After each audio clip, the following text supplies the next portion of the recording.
Normally, what you would do is you would pull into this spot and use this charging station. But this Q4 is actually having to pull over into this spot over here, which is blocking that one. And now this Q4 is actually blocking 2 units.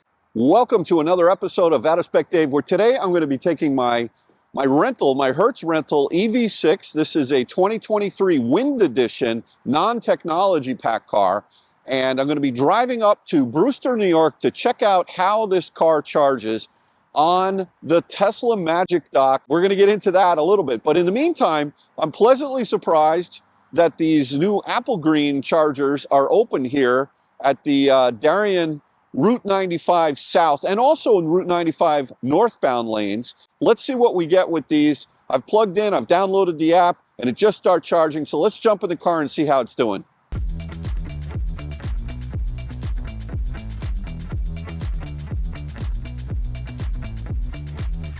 All right, so you can see here we are on Route 95, and the screen, although it's flashing, it's not flashing there, but this is unit number 1, and I actually plugged in over here with this, this is a beautiful, beautiful EV6, and the styling has really grown on me. I like it, especially the back end. I think this thing looks pretty sweet.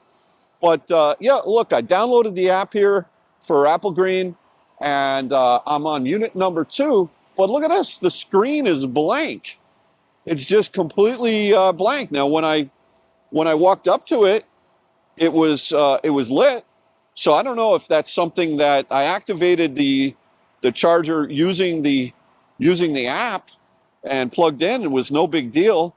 One thing that you'll notice is the location of the charging port here on the rear starboard side, or the rear passenger side of this EV6. You're going to see how that's a bit of an issue when we drive up to the Magic Dock in Brewster. But for right now, I am getting juice.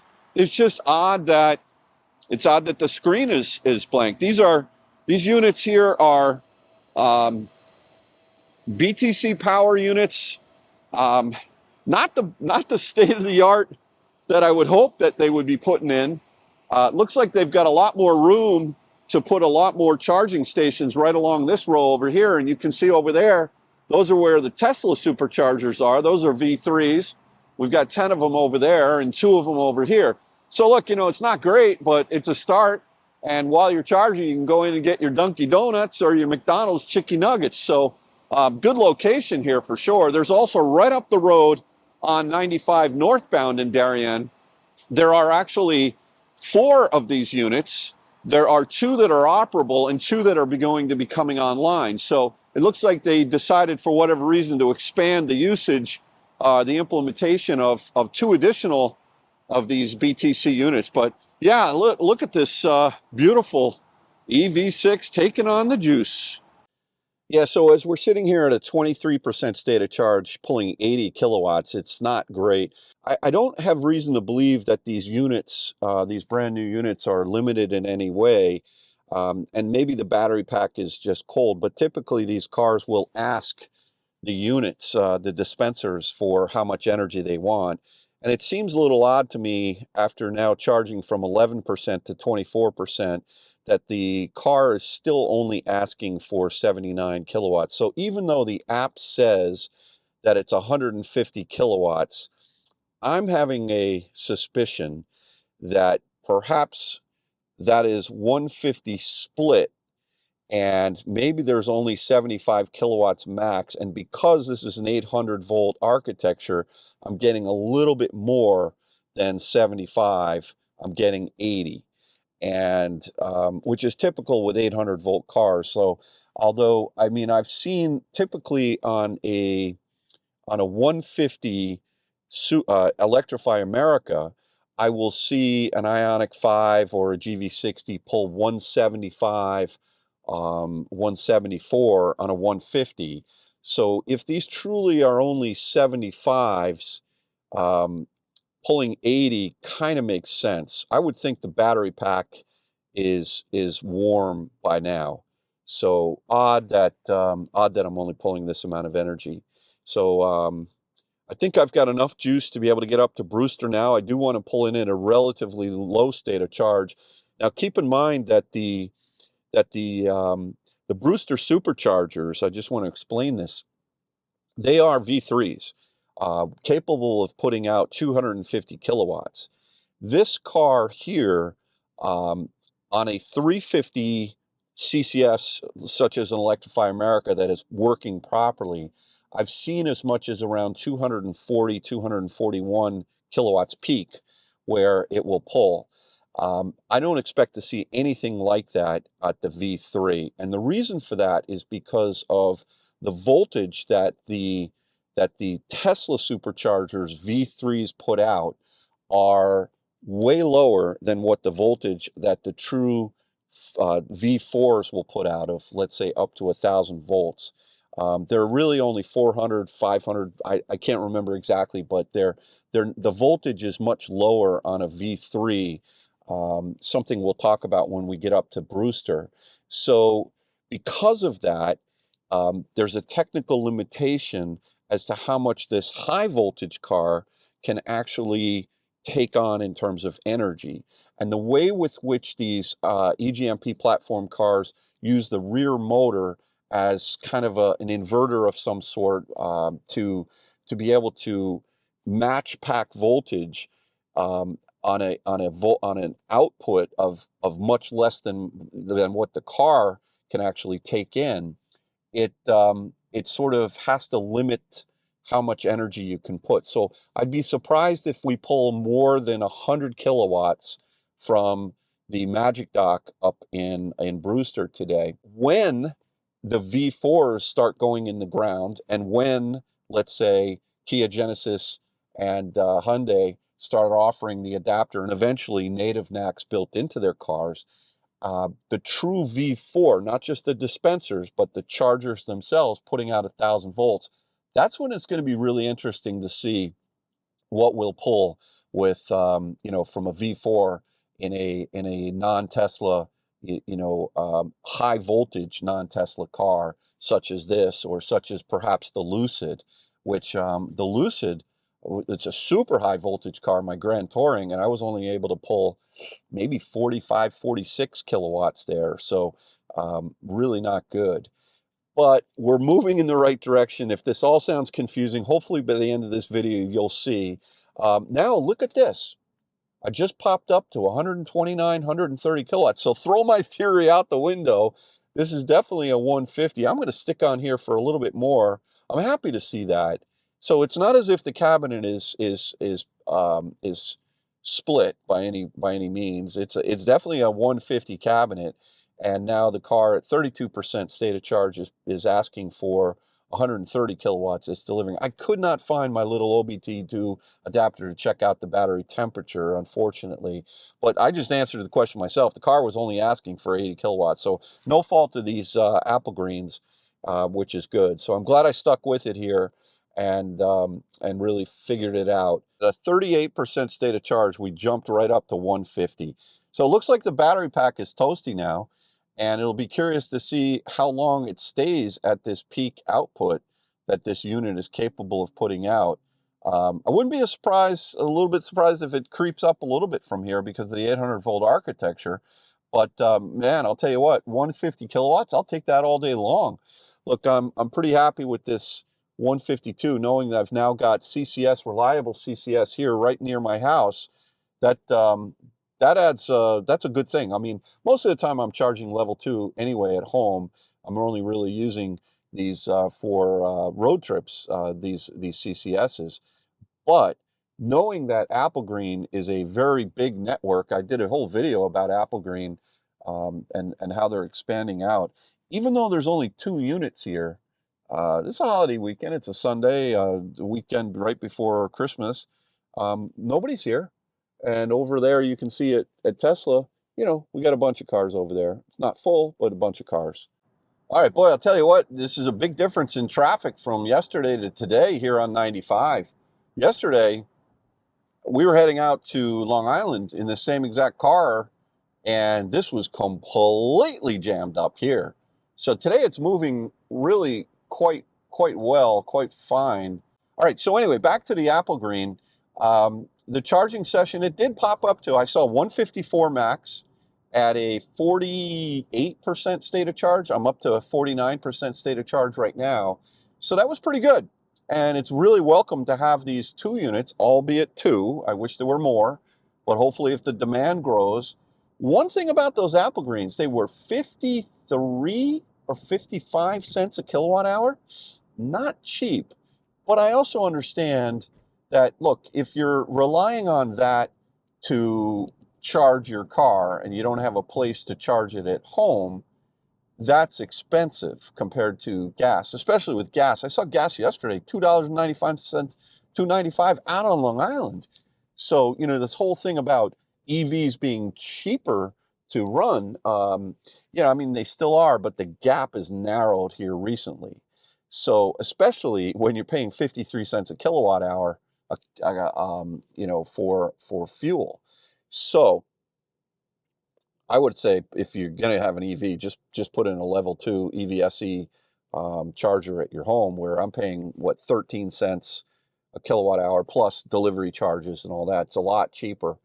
Yeah, but the weird thing was when I got back in this EV6, the car like locked up. I couldn't put it in drive. And one of the things I remember about that from the Ioniq 5 that I owned in the GV60 is you just need to recycle the car. Open the door.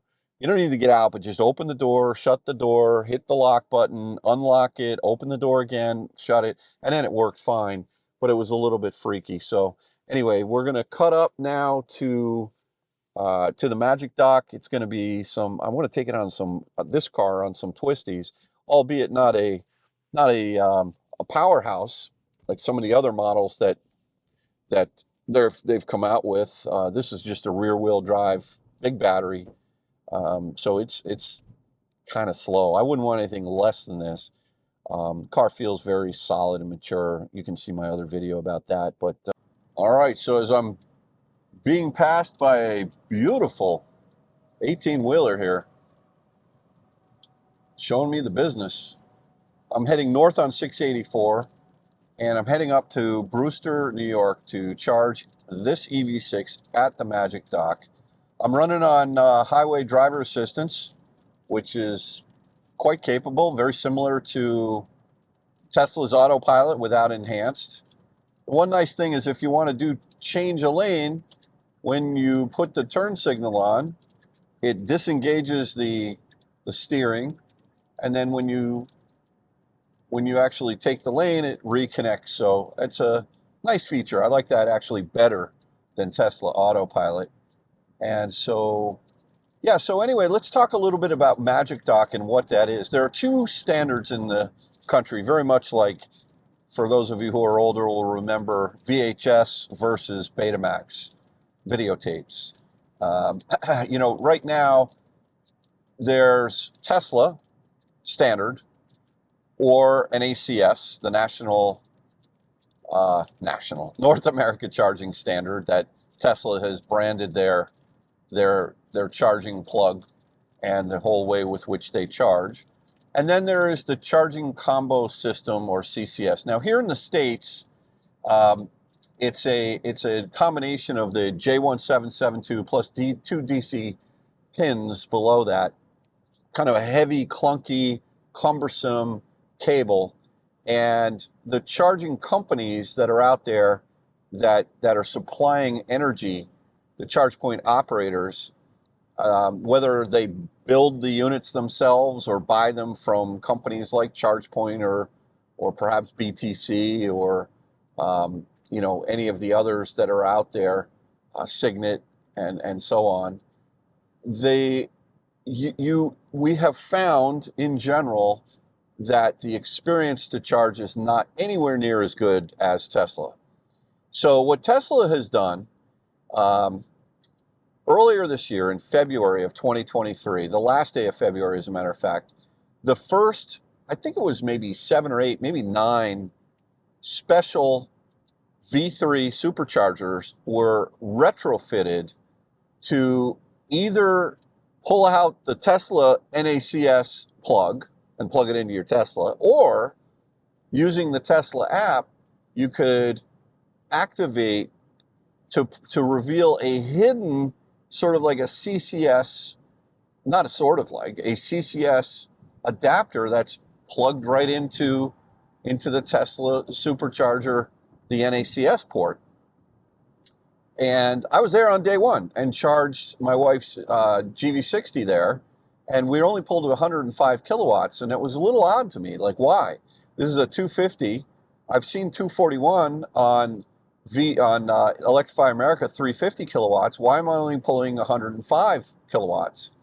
And so, turns out higher voltage cars don't work as well, or they don't charge as fast on lower voltage outputted chargers. And these Tesla superchargers, these V3s, are lower voltage. So now fast forward, there were some problems with the E-GMP platform cars earlier this year where cars were having trouble. Specifically, I remember hearing people reaching out to me about the Ioniq 5s. Now I understand, I think I mentioned this earlier, I understand there's been a software fix for that, but I'm really curious to see how does this car charge, this EV6, on a Magic Dock? Am I going to pull 105 or 100, which is what I'm expecting? So we will see. And I'm curious to see what, you know, how this all goes today up here. So with the Apple Green earlier, charging CCS, and now this Magic Dock right here, it's great. Now I know they've been installing more and more of the Magic Docks out there.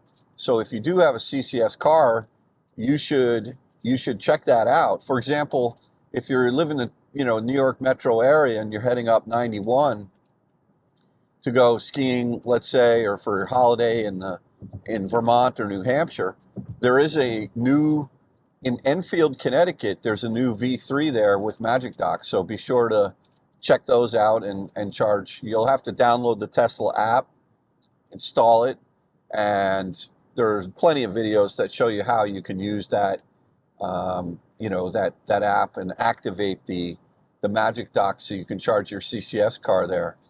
Many of the manufacturers of CCS vehicles have announced that in 2024 they are going to start supporting all Tesla superchargers and the way, well, at least V3s and definitely V4s.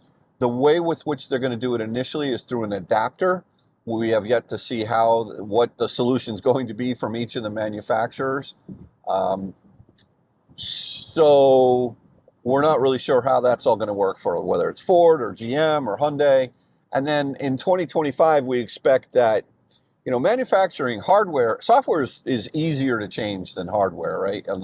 And so we believe that in 2025, we're expecting to see a lot of the manufacturers that have traditionally supported CCS only to actually support native NACS. The good thing is that Kathy and I both own Teslas. We can use an adapter now that goes Tesla to CCS. So if you have a Tesla, you have the best of both worlds right now, where you can charge your Tesla at any supercharger, and you can also charge your Teslas at any CCS by using this little adapter that you can buy on Tesla's website. So, but today we're going to check out the Magic Dock. I'm excited to see what it is. It's kind of rainy out. We're supposed to get some nasty wind here tonight, so I'd like to get this video shot and done. So let's go. We're almost at Brewster. So here you can see the Magic Dock is it's a much larger housing than what normally is in, and the reason for that is because it's got this big old spot to house the CCS adapter, which is right.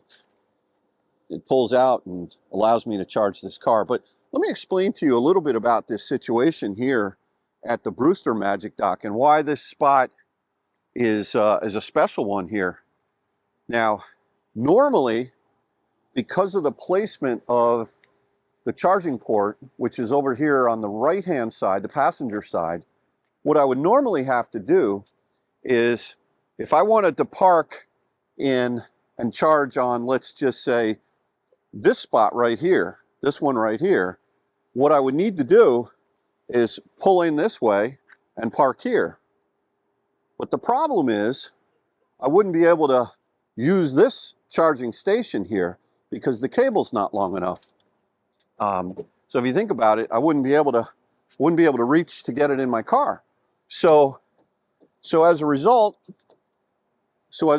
I would actually need to use this charging station, which is being used by this nice Model Y over here. And I'd be blocking someone from using this one. Now, this is interesting. I've never done this here before at Brewster. You'll see that they have this extra sort of dotted line pavement area here where I was able to jam the car all the way over to the right. And because of that, I'm not really blocking a unit over here. I can use this one, and you can see I could snake it around. But this is the problem with the V3s. The cables just aren't long enough. And so if this unit was not, you see the distance between this one and this one is smaller than the distance between this one and this one. I've got the extra pavement. So that's a real welcome plus. We've got a Q4 e-tron over here charging, and what you'll see is the situation is normally what you would do is you would pull into this spot and use this charging station. But this Q4 is actually having to pull over into this spot over here, which is blocking that one. And now this Q4 is actually blocking 2 units, which is not good, but that's all she can do. This unit here works perfectly, the one on the end.